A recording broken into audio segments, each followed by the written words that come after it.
Abratampa Express Consultancy is an exclusive travel and tour institution with a mission of assisting everybody with a desire to travel abroad to work, study, and to live there. We are specialized in visa acquisition and flight ticketing. Abratampa Express Consultancy is a certified and accredited travel and tour agency that has made impact in the travel and tour institution by assisting majority of Ghanaians to travel to the following countries: Canada, Mexico, Australia, Brazil, Europe, New Zealand, America, and many other exclusive countries. We are located at Accra, Bubiashi, behind Control Pharmacy. Contact us on the following numbers: 0542 600 008 and also +351 920 143673. Abratampa Express Consultancy. We fly everywhere.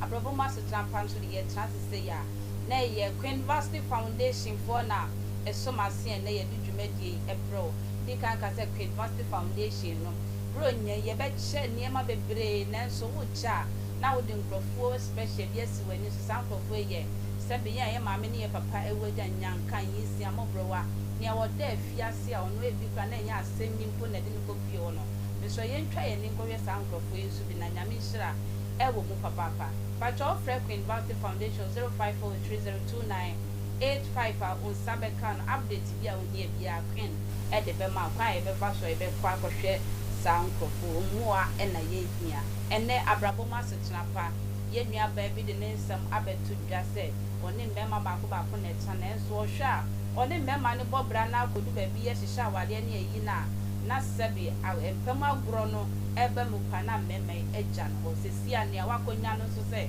opese sebi o ka hwe asawale bi wo mu a oma ware ti e pese e bisa se sex before marriage eye ananse yenye ti na wo se ye hia enkrofobia ye ne omo eba ba trase ne ye bobo sansem na wie ye no ye nua be obenya na ho ntiase na nyame ye nyame na ne manso aye ne mba ewo abrabomu asetenapa me wo prophetess gold ewo hase prophet akwaba sorry koso kama kakra nzaya tiasi yes members now ma sure do dey no ma sure o ma so ye pa da ni ni okay na to so mo bebia but nyame wo mu die wo dane mo kakra kasa okay na me wo minister atanso ewo ha minister akwaba mo so nyame adwuma no wa bomu amanyame sama voice aye kama busy boom wow voice no was say na manyame nyame ne ekwafo sanso na me wa prophet Benjamin anase niyam onni mimienu ye nim a enno na wo bo asabi akwala akora hia wa odo in fact anke ya mache nti ebiti evita ka on me call no pepepe wow papa you are be for who so eh bro nyen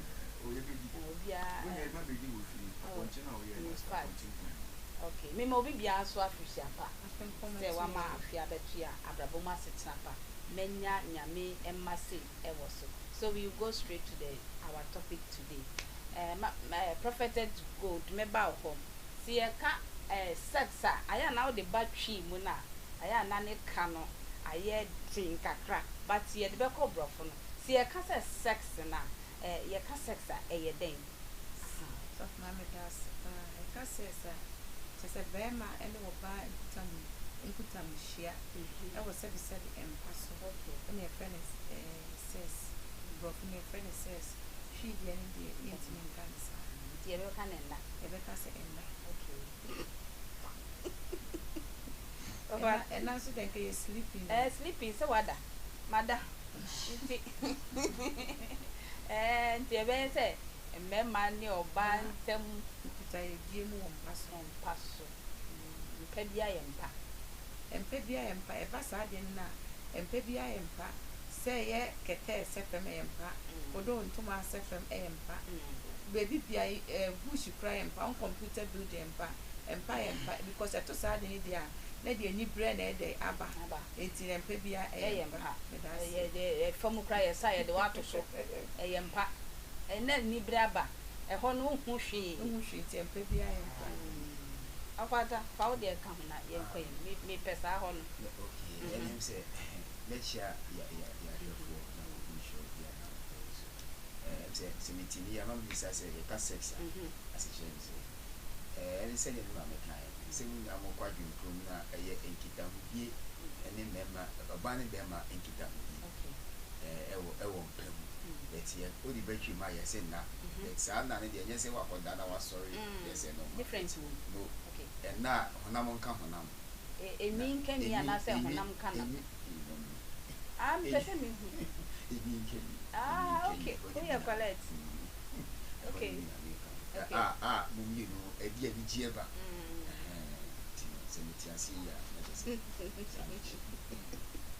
Prophet 99 and then the tie for send ya akoye no e wo se ye ko ne sa mpacha ho so benya mu nchire mu kakra wo na ye nto aso na me fa me jakonya we so na me tia na asa na me tia da retire football tia CBP football tia mo mo nyina fisha fa so ni ko ko mo atiti so ko mami ajo se dani ye ka se broni na dia baset e na yen ye twifo so ye ka se ntama agro enti sa ade na e dan afisi a edi ye nya kakra e wa ade ba ko ni se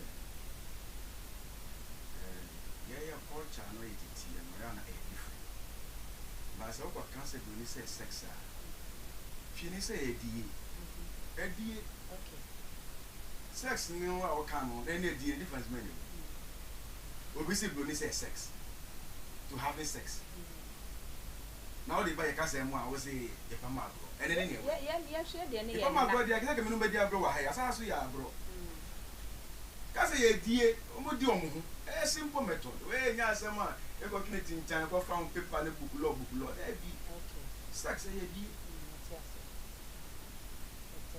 ye di ana man kan yi me kan yi e di papa mama god sesi asade we edi Ghana enya pa sebe ne Ghana mrantie na aba ne maba wa na aba ne bi mmema ne bi wo ho a wo mo tumi hihya wale a wo mo se wanfa wo amame a ene ewrabe tintontan me ne wo e pa mu mpacho nyame hihye no sa na ti ana nyame hihye mu enye sakra because yakopon say ye ni pedua na sorry dan na ye ni pedua ye asori dan ye si ekumu fi ko be ma ne nware na ye sanso edifi aba mu mienu ni nyina wo mo ho nti e wonyame ni enti e basa enye yakopon po nhira po eni mu mienu no ti ko yakopon kan no yesa na ebe di so yakopon asam si ni bi mfi ne pe bi so enkan ti de e ka betim di quotation bebre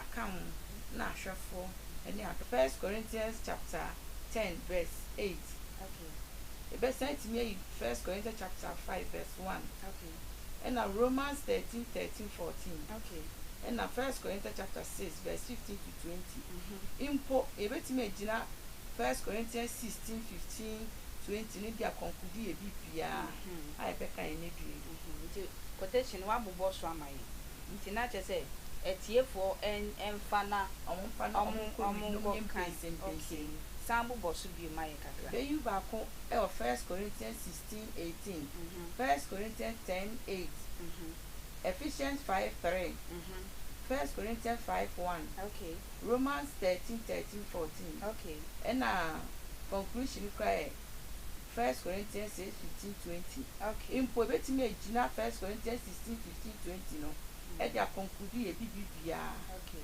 and then you back in kind 1 Corinthians 15 20 okay e hono me bi nti ye bru ho na ye back kan afetu a wokasa so e ya na emema ene ma no so mu hie mu sana yakopon ensenim na de yakopon ensenim bia so ni wa ejina because edwamamo enye senem di ka edwamamo yakopon na sorry dan eti se wusi so na de edwamamo ebe ye obi bia bibie ni why dey ebe wie ye because already no one said the temple of God the temple of God was say we ni pedua no ni pedua na nyame asori dan ye ka asori dan asori yakopon na asori dan tamu pa na yakopon me de mfa to so bi ye me so me de tamu yakopon be frɛ me odifo adwuma ni o ma me nyamya bia me ndi so se dwamamo enye me na me so me ni saa de ni ba yakopon so ka kyem so woni me betena se de a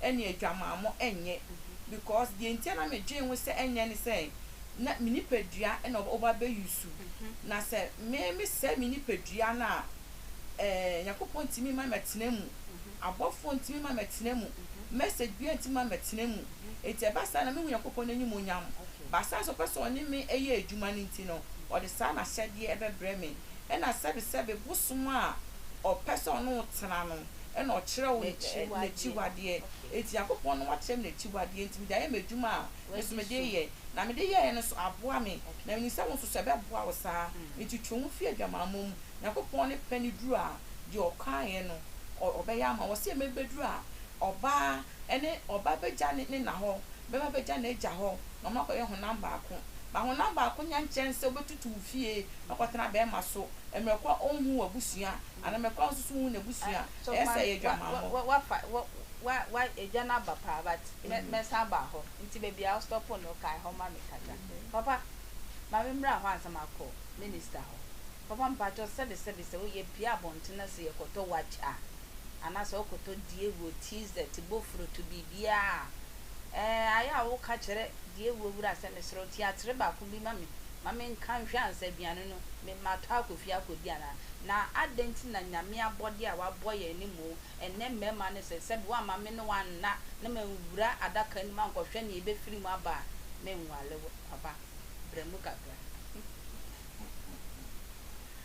yo mame chia etifo adeɛ we topic the mood papa mpacho me ba kakra mpacho ahwefo amohwɛ me line no ye bia tomunti ebre so se ye be mama fra ye be stress ye be bɔ mu nkae na mafra mai kakra me da ma se papa pasem hwe na de mo be kire ma dwenti mo nya botere ye de time no be to obra wo se mo frɛ na mo so mabɔ ewura mu kakra mai me da ma se papa ye nkɔ ye ni me wo so mo frɛ ni abi pese bi chele se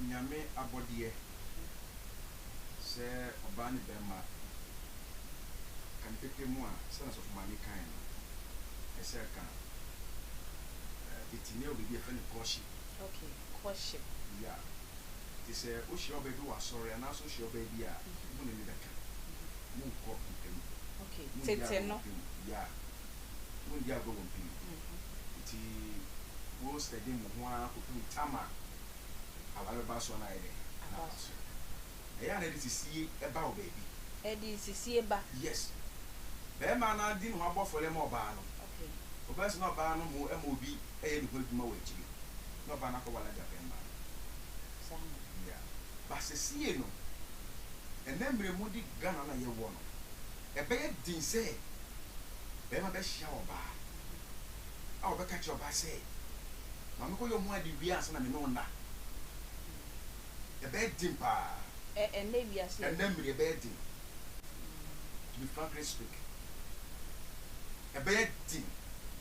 Anna, engineer or honor, my engineer or honor.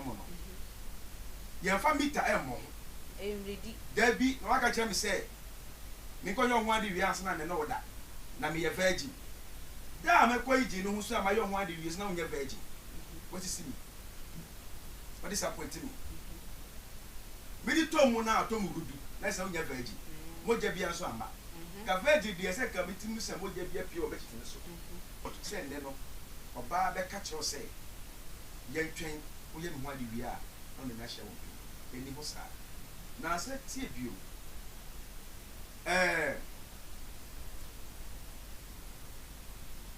sana lady ne di na ase ne be dan ye no o si me ma miensa o mu nyina o mu disappointing no ba ni onya no pese on ni dance so na obewale no se na ni ate on pese be sa to so enai bi sa eneti na eneti no eneti wo kwan beso wabesa ne ho question na se kwesi ene wada na kwesi an fi obi mu a wabesa ho question wabesa ho question second one ba ono have sex ono wada one pem sebi ima me aka sebi wedi wie ono wa devi edi abaso papa mpacho ono wa devi ho no eda no ye den we all understand that say me no da ha no ma yada ye nyina ti but say mo hya won pem ne ye die akan kasam no me si wedi wie nipa no wedi wie akan kasam ono wa devi edie ni ba so na okoye no wabisa ko say adeti na be ma we ni ma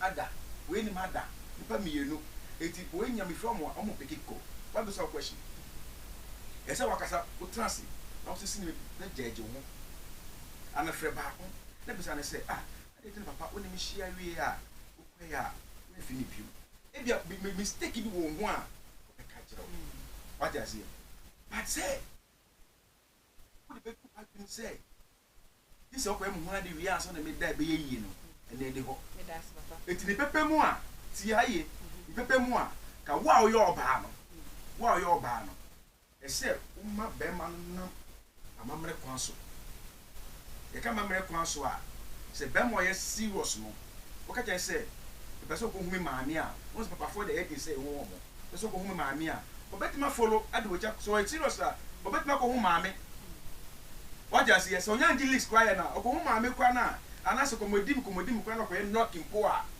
knocking no na se bia kwenya bem say so no have sex a me de me say bone because me me no ya adwa ko ba ko say ye be wale kuto di a enya bone enya dwaman so papa me da se choko man o fata papa kasa no wo se wo yo ba na se be ma bi e ba ho na se o ja ho ko na friend no mfa bisa no se e bia problem bi wo hu bi bia mpacho mema mo ne ma ne hie wi na problem wa mutumi e voice out say e bia lady yema 1 to 20 mutumi kana easy say wo beka ye wa kukuju die obetima pemaka o se bebe bia ne wi a osi ye ne nyoma o se bu ha mfa na se munsi to be honest with you na se be ma be hu bi bu oba ho obeka no chesi bia owo osusu pa na sa de papa bi mo oba ni se bi se ne obeya o ka so ne mema miensa ehie mu a bia o metwi na di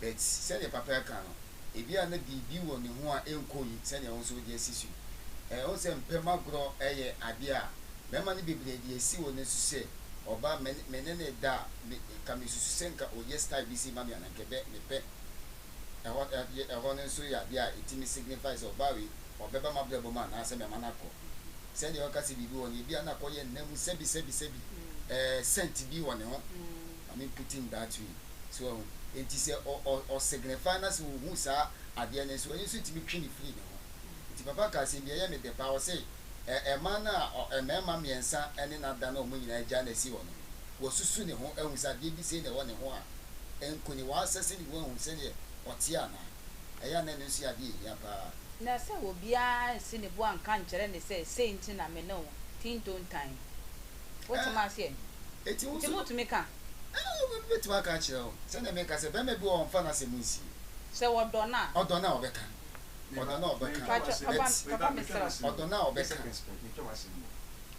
da me fa boche bag na me ni so for cry na me bombo ana ba da se wale mamia me ma ya wale easy ewia kete na e di se metime iden aka but later no you so much catch say me ni die no me nyagolu se na be ya obe den ba ko sisi ni ampa mi kasa che no okodo asko to euro na che mi su man ska man ko wo panie ba mama na ehu se ene papa kan e bia na di bu oni ho a enkoyi be ma ni so antimi anka nkyere no yes etina o won so nya ni timi kan se wo ba wi kra na bia ni pema gudie no enkoyi ehone ya na dia mema ni ya dia ye ne ehone focus on match 6 danu we yin tie se pema gro no e bia ankoyi ama ye ni a obi betima ko obi so ntimi nka enti se ne papa kan no obetima access ni won say e de be na wo me ho a me nko a mema me nsa ene mada o mu nyina wo me kunsa obi anso on pese me ban life with you. That is why our topic is very very important. Enti no se wo hwema na je se so oba se se wo si said the bear will be uncle Falfo. Because the age and Sadia, and over here, so we have Bumiquasia, we have Chimedi, we are in the sea. So, my Miss Bahana, so my mother will never from Kakra. Remember, do draw send out be ye or more money and bad that problem warm home back natural. If you are Obeka, actual son, Yamia quite so unaware with ya. There be on young worry with you, on young way away. And I said so, but so worry not on no benam, Yamia quite soon of a worry with ya, obey me at the acatro, because so quite sorry being not so a so warrior, a young penny for a day, a bem. It's a neck cry we are see I away, yes, so cannot quite a laugh. Cracker check his circle says, Cochaki way, ain't so doing, everyone we saw Bano, or be say a one home. So we change a mean, and upper so we change a mean more. Sardine in our open open one son a day, walk home. Napa pass off on so papa, D4 99 so air cassa, no so courtship, a back year chicassa more a friend say, a bass and cacassa a siwa, so we see or baby a siwa.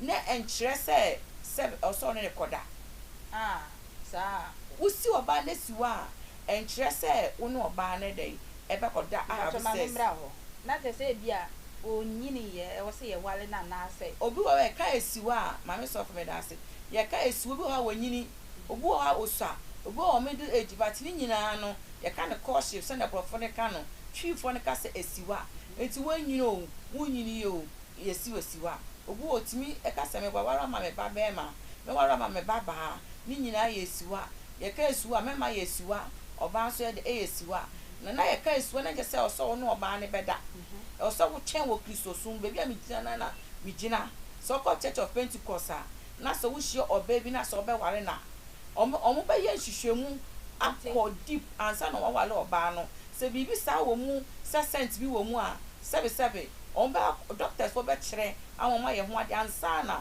ri na hia na ni hia wo bibi saa den e wo ho it's not just say be man se wa ni wa hia se sa na me nyina process se won pe wo dia na nyo wura mu a na wo ompe wo se yakopɔ ni monyam be de di nti enya so wo twu ho fie dwamamom se na quotation ni wo ho no so wo pe no umpe no oyeseyo onyese so wo twu ho fie dwamamom no wuchu wufi mu anko wusanya makata de we nyina ba wanchu wonfi mu a na wo de wo pe be ye wo de de akopon so be jai wo pe ahye wo nsa ene yakopon se na o ka se wo wale oba na se be wale oba na ena be husi ana se be husi ana se be husi se wo wa so wo chenya mi ani mu a se mema be fo ko ni oba na da ene atwam ko na wo so ni be hia na so be ye ne ho ade a so ye bedroom onye bedroom yakopon so na yakopon sa wo mu no ai do be kama bo mu no bibia wo pe no o de be ma wo bibia oba no so pe no o de be because yakopon ka se be shira so dada yakopon so shira ade so a ade pa nya yie kra no e dey e be ye yie na papa mama me da se papa ya me shira o ne papa se se ye hwe ne wiase na aye full of sex nyame nko amoso den na mo yafa aye se wiase ne aye sebe die no se ne awka na aye mpema agro wiase nyina aye sa ade no ade ntia na niama esi ana ha ne hia men ne se ye kotọ aduane na so ni esisi kwan ho ye nka hwe ade ntina nyame abode ye ka we ho ne ye twam nti papa ade ntina se wiase ne nyina aye sebe sex nko a sa sisi no emma na aba no omo fa sex say normal tini emma na aba omo fa sex say normal what you say eti memma na aba so fa sex say normal one me point na me ba no dia emma na aba this time no omo fa sex say normal sana memma sa fa sex normal because me those days no sana to make me go apostolic me titi nyina me nya apostolic mo Ghana apostolic yes okay ye bo me sumo refa den sumo e ko phobia I still reading na kese eti no sa worship na asem na ye ka wa ha no no enya wale o basis of mama o ko apostolic na ma sha wa sɔre me slow me walo because me walo wa preso what you say sa pre na preso no eno no yet say e bit say ya count ho but enya ehye say chinchina say me don walo obi kwa ba no e ready kwa na obetuma jam yakọ what you say but me who no say bibi wona say e betima ya fa ho a ka ba me bia ka o hia oba say o po ba na Mama pick. Father, can I pick?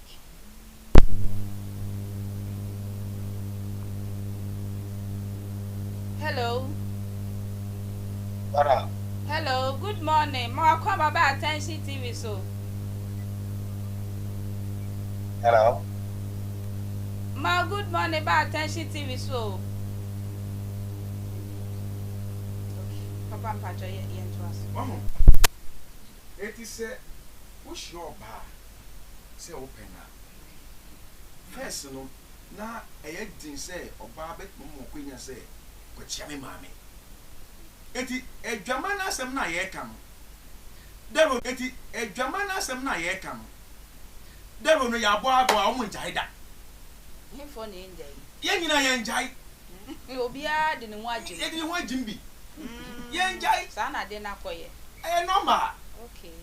eti me na de nine ade a me hu say ye edwama a me de ye menim say ye nyakopo achi wade a me pene say so obi gina kwa ho ton no say be ogira kwa ho no de nadwuma o ye anono be fa me na tua me ka ne koda ye dwaman set of mama hia o ba sisi ase ma hia o ba wa ba ma dwum say me walo Da uko kan hwe wi ensu na wadwen sesan ye. say no de ne ye engine na asem no That is my problem. Say the problem is say usu no your ho dro your ho bibi dro ma me engine ni asem no hwe bia me si oba owale be ye de eni ti be ba owale amu ye be san check come on no pe be ya mo na ya engine no eni ye mo di ba heart ye engine no mate. So for 99 Indi. na oka bibi so bu ha ogina kwan ho ton no Aha. obi okra na ohye ton wo ton ne ho no e chen de ogina kwan ho Aha.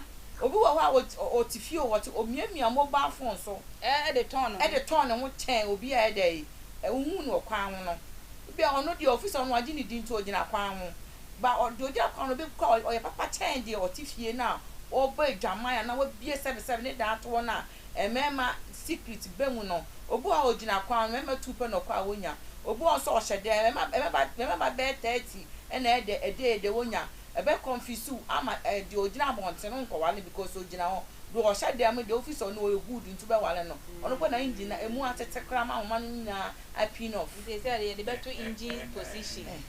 o si engine na ye a pin off amani nyina tete adjaska wala be ba enti no say no na oka So my brother want the engine. da bibi da me fa hu engine Your friend engine. engine ye mo me di kura ba no mesa the quotation kura sa so yetia so for 99 Hello. Hello. Hello. Hello. Hello. Hello. Hello. Yeah. Me Good more morning. ma kwa baba attention TV so. Without you send me once because it's a blick, man. Okay, but sure. Wa dwen kire kakra. Madam Washington, the travel the married. Okay. The Washington program should be a come up and Yeah, that's. now, I'm a man, may be for good. I'm sure. Okay. Odi for good or see o chia. oh I'm baba you sure no guys any me chia onso Okay. ya me nyo kese me chia onso ya Okay. me nyo kese No wish I near to see a pan. Amen. Patrick, that's the say we free. Amen. Bye bye.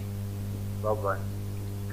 So, yeah, ti ni wusie dia unko hu engine bi a apaska unko hu engine bi a aye bibi to atati ni wusie dia o say 1 Corinthians 7:8 no na 1 Corinthians 7:1 go you know or say for the matter you wrote about it is good for a man not to have sexual intercourse with a woman but since sexual immortality is concerning each man should have sexual relationship with his own wife. His own wife. The Obama fan no. I wish you had a wife. And your own wife. And the Bible no pokosa. I can say against it. There was of 99 air canon. And I was saying, and each woman with her own husband.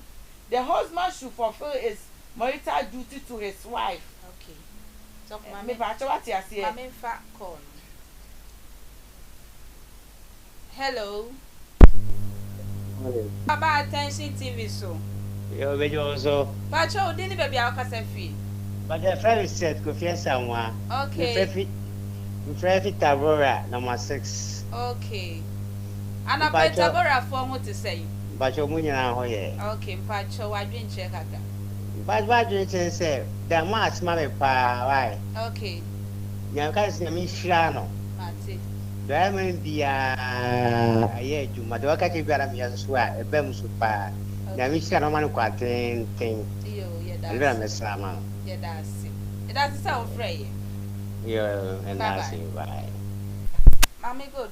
Oh dear the jina ho na say we hiti. Quotation. Mommy ko minister ataho. Na me ka say abrabomu asetenapa na sabre ugusu a o hwe un se na studio ho aye hyehyehye na. Mommy twa me ho mbra sesi ana. Ye num nsuo mbra sesi ana.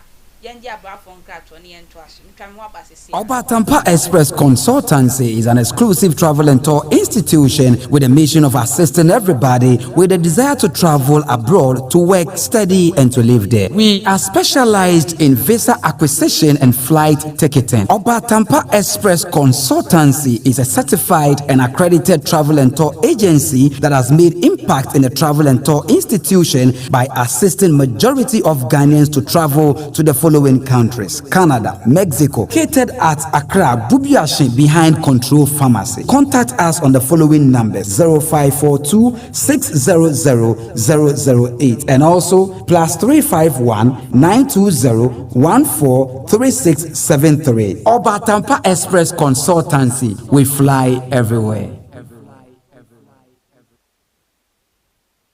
Asetenapa Express Consultancy is an exclusive travel and tour institution with a mission of assisting everybody with a desire to travel abroad to work, study, and to live there. We are specialized in visa acquisition and flight ticketing. Asetenapa Express Consultancy is a certified and accredited travel and tour agency that has made impact in the travel and tour institution by assisting majority of Ghanaians to travel to the following countries: Canada, Mexico, Australia, Brazil, Europe, New Zealand, America, and many other exclusive countries. We are located at Accra, Bubiashi behind Control Pharmacy. Contact us on the following numbers: 0542 600 008 and also +351 920 143673. Asetenapa Express Consultancy. We fly everywhere.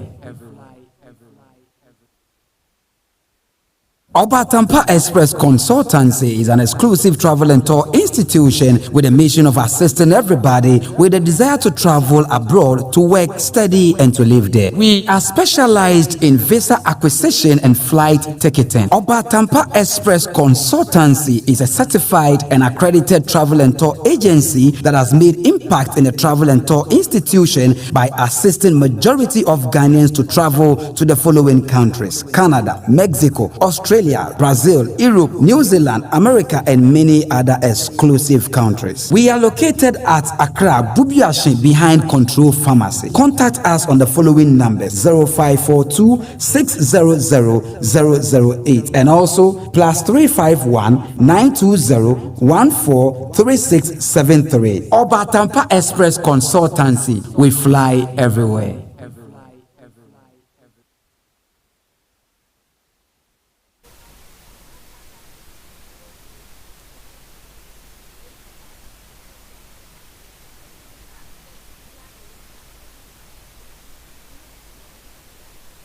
and flight ticketing. Obatampa Express Consultancy is a certified and accredited travel and tour agency that has made impact in the travel and tour institution by assisting majority of Ghanaians to travel to the following countries: Canada, Mexico, Australia, Brazil, Europe, New Zealand, America, and many other exclusive countries. We are located at Accra, Bubiashi, behind Control Pharmacy. Contact us on the following numbers: 0542 600 008 and also +351 920 143673. Obatampa Express Consultancy. We fly everywhere.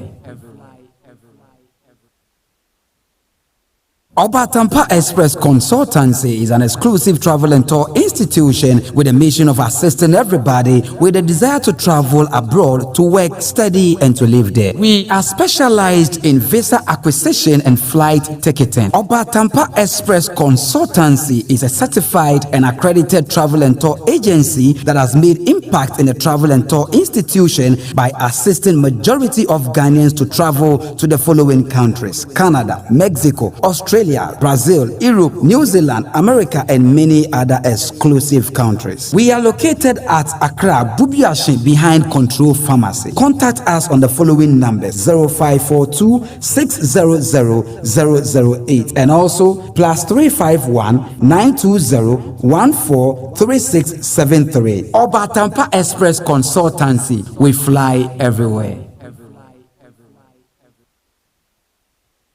Obatampa Express Consultancy is an exclusive travel and tour institution with a mission of assisting everybody with a desire to travel abroad to work, study, and to live there. We are specialized in visa acquisition and flight ticketing. Obatampa Express Consultancy is a certified and accredited travel and tour agency that has made impact in the travel and tour institution by assisting majority of Ghanaians to travel to the following countries: Canada, Mexico, Australia, Brazil, Europe, New Minister Atam. Send a year can say Indy no. Sebe money or buy share, and yes, be a nanny tenayana. Our relationship with Nancy Quenim. But I can say, Pema Brody any bum pet. I say, and near Master soon, Memma yet the woman. I said, Bema bet me your baby, sister women yana. Minyana uncle Bay. But the moment or didn't Chibeka for us on in Bidian, idea me she, and when I didn't see a Yanko a nature won't be my man. I said, Yanko or son or dear woman. Okay. And my money so thick. I didn't. Big Cassin saying I'm the word when Yanko on young from so near we be. I didn't be a perfect. But a member named be supine. A member named be supine. Anna de Viamicas, a man attracted by what they see. So what I say, especially over share lady been there. The dressing, you know, be the dance, say, a bed or con. So what I say, Tidebi Amicas say, Mamma, you would eat 2 muria, Yakan in Ayaqua. Only you would eat 2 muria, Yakan in Ayaqua. Now, Sana Bearman Subu Hua, or Bebu Quasia, Nas obey, if you want to see. Besides, with the Biamican, if you want to see, sir.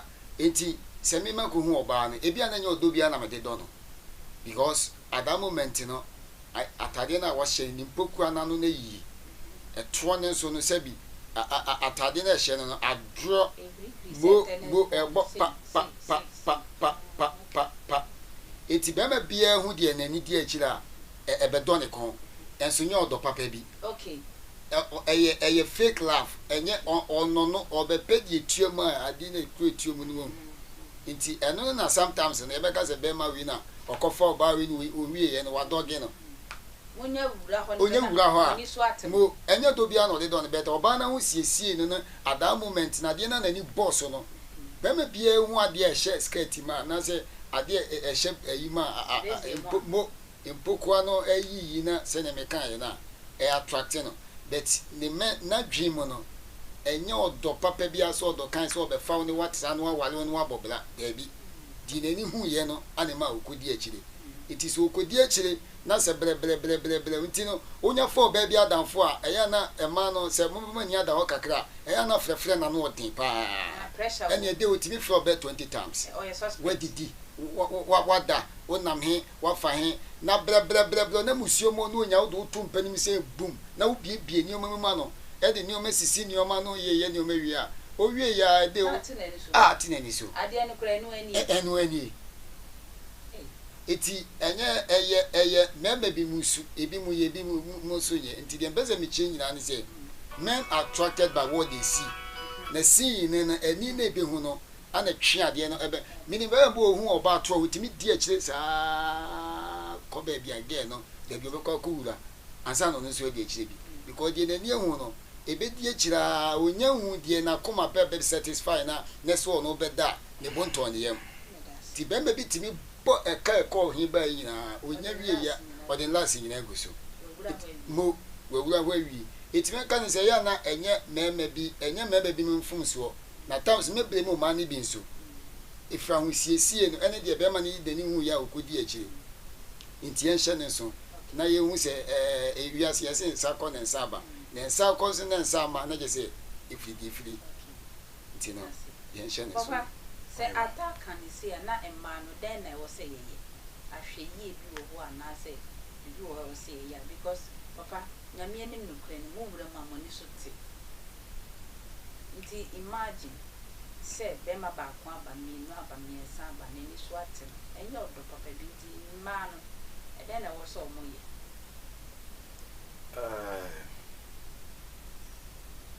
kan e pepe mu die o se ma kwes of about me nkama so for mama odi for ba me nkon side okay me kon different way could be different me kon se na ye se na ye wo bia se ye no na I say, can you pay more? Beme be a your bass over Walena. One in a dancer. oh di phone now can Me see, Beme be a your bass over Walena. It's only have sex, dinner. No balance so Beman here say, oh, I want to do pay more now. Number one, we never got away. Got in Yajuma. Me wunsu e me boss ba ko a me bo atopa ba ko a me wunsu ti say vorticima enti me nyinsa oba send the doctor for ne nyina ka ho sana ye ka say ma na ho sesie no be ma so wa ho sesie ni ne wahi wa to pambo ne ko yie e ma oba no oba ne timi fa wa chi ma obi foforo edi no ma ne yeye papa say ne o kan say man ye ben nante sa there be o say me ka say of my member am koteshi wo oh baby obeba so gni me se me wo ho so okay en for na ye bone ewiase ye wo say for na ye bone ye a Christopher any Muslim for ye do Muslim for do Friday o mo ra mox Christopher do kwese da na akoma atal for na wa so dem ya na ye bone edwema na wifa e wa so dem wa eni akire ne oti dem na wa frɛ obi ana obi afɛ no se me wo fie a obeba onu ba beda wo dem no eni ya wunu nyankopon ko antem asɛm o ba no gyina kwan ho a oton no ho no e different than obi a oti ne fie difference wo I saw no abrofilizing and I say so no de wa yi nanim se oton no ho nti wo no wa penisi bre yes ba ne ono hye dem no ye ma me ka se bi kyerɛw the old days no you apostolic I think in 99 or so yeah 99 yeah 99 98 mba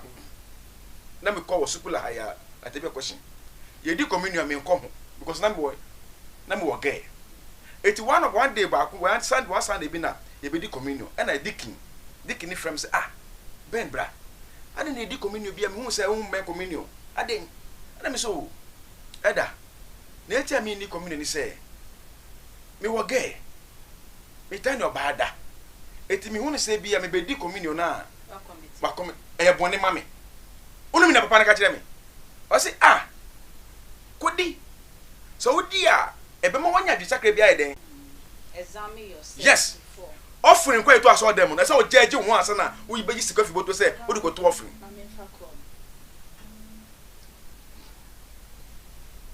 hello Hello. hello Hello. mo akwa baba attention TV so Odifu go didi. Ah, odi fu go do aha otie o pa. Oh, nyame nhyira wo. Nyame nhyira wo pa. Wa papa yi wa ma eni agi. Yeda. Nyame nhyira wo.